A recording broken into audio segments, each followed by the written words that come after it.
दोस्तों, देश के सुप्रीम कोर्ट और हाई कोर्ट ने समय समय पर विधवा महिलाओं के अधिकारों के बारे में कई सारे अहम फैसले दिए हैं। दोस्तों भारत में जो महिलाओं के अधिकार को लेकर आजादी से पहले भी और बाद में भी कई आंदोलन हुए हैं, कई कानून बने हैं, बेटियों का अधिकार हो या विवाहित महिलाओं के अधिकार हो। लेकिन आज हम बात करेंगे दोस्तों हिंदू विधवा महिलाओं के कानूनी अधिकारों के बारे में, प्रॉपर्टी के अधिकारों के बारे में, उनके रहने के अधिकारों के बारे में।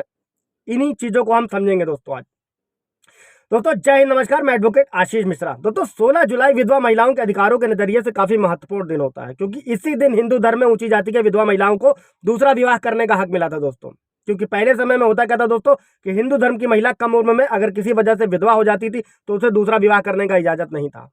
लेकिन 16 जुलाई 1856 के बाद से विधवा महिलाओं को पुनर्विवाह का अधिकार मिला, जिसमें उस वक्त के समाज सेवी ईश्वर चंद विद्यासागर का बहुत बड़ा योगदान था। इसके लिए ईश्वर चंद विद्यासागर ने अपने ही बेटे का जो विवाह विधवा महिला से कराया था दोस्तों। और आजादी के बाद भारत में संविधान से लेकर जितने भी कोर्ट हैं उन्होंने महिलाओं के हक को लेकर बड़े फैसले दिए। कई सारे फैसले हैं, क्या फैसले हैं उन्हीं फैसलों को हम लोग आज समझेंगे दोस्तों आप लोगों ने भी सुना होगा कि ये सब प्रथाएं जो हैं अंग्रेजों की चेंज की हुई हैं, तो थोड़ा सा गूगल पे जाके सर्च करिएगा तो उसमें योगदान समाज सेवी ईश्वर चंद विद्यासागर का था दोस्तों। जय हिंद, नमस्कार। मैं एडवोकेट आशीष मिश्रा। अब दोस्तों हम लोग बढ़ते हैं विधवा महिलाओं के अधिकारों के बारे में। सबसे पहला दोस्तों कि महिला को भरण पोषण करेगा ससुर, क्या है उसको समझते हैं दोस्तों। इस मामले में छत्तीसगढ़ हाई कोर्ट ने हिंदू विधवा महिला के विधवा होने के बाद जो है उसके जीवन पर एक फैसला सुनाया था। हाई कोर्ट ने विधवा महिला के भरण पोषण को लेकर यह कहा था कि अगर किसी हिंदू विधवा महिला की आमदनी बहुत कम हो या संपत्ति भी इतनी कम हो कि वो अपना भरण पोषण नहीं कर सकती है तो वो अपने ससुर से भरण पोषण का दावा कर सकती है। और साथ में कोर्ट ने यह भी कहा था दोस्तों, भले ही पति की मौत के बाद में ससुर उस महिला को घर से निकाल दे या महिला अपनी मर्जी से अलग रहे, लेकिन फिर भी उस विधवा महिला को भरण पोषण का दावा वो महिला कर सकती है दोस्तों। सबसे पहला अधिकार है ये हिंदू महिला का।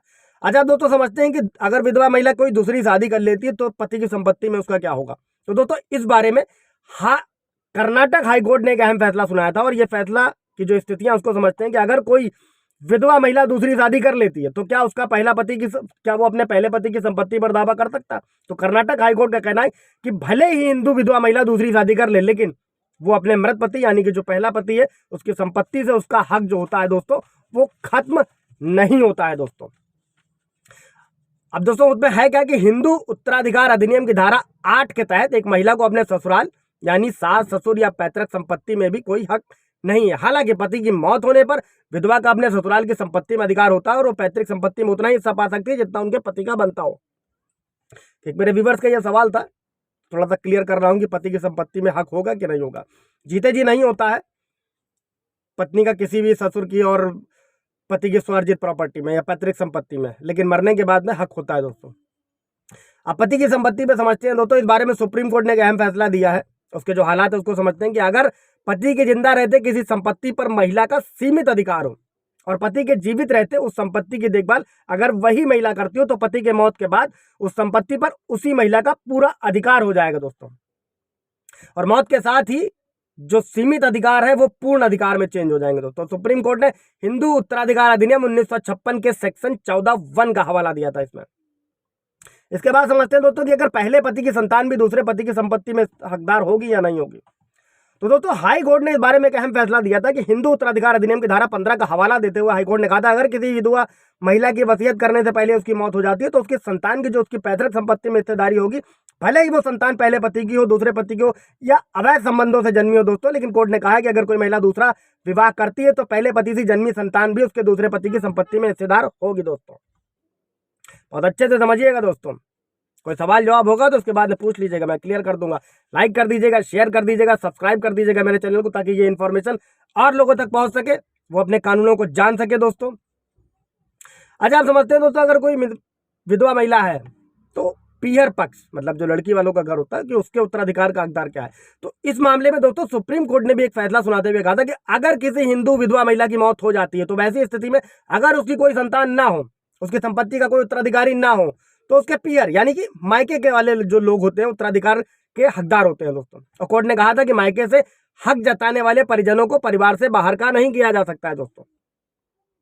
अब रिसेंटली कोर्ट के कई सारे और जजमेंट भी आए थे जिसमें ये कहा गया था कि एक बेटी का अगर विवाह हो जाता है तो उसका अधिकार अपने पिता की संपत्ति में खत्म हो जाता है। तो ऐसा भी बिल्कुल नहीं है। अभी रिसेंटली मद्रास हाई कोर्ट ने एक डिसीजन दिया था जिसमें यह बताया गया था कि एक लड़की की भी शादी के बाद में उसके अधिकार नहीं खत्म होते हैं। बाकी प्रॉपर्टी वगैरह में तो पहले संशोधन होकर अधिकार दिए जा चुके हैं दोस्तों, वो आप लोगों ने मेरे पीछे वीडियो में देखा होगा। अब अगला समझते हैं कि दोस्तों विधवा का पति की संपत्ति में अधिकार क्या है। तो भारतीय संविधान में हिंदू उत्तराधिकार अधिनियम 1956 के तहत अगर किसी महिला के पति की अचानक मौत हो जाती है, वसीयत छोड़े बिना अगर उसकी मौत हो जाती है, तो वैसी स्थिति में उसकी विधवा पत्नी भी उसकी संपत्ति के हिस्से का हकदार होगी। तो आशा करता हूं कि आप लोगों का बेटर क्लियर किया होगा मैंने काफी हद तक अपने व्यूअर्स का। कोई और क्वेरी होगी, कोई और सवाल होगा तो पूछ लीजिएगा। Thank you.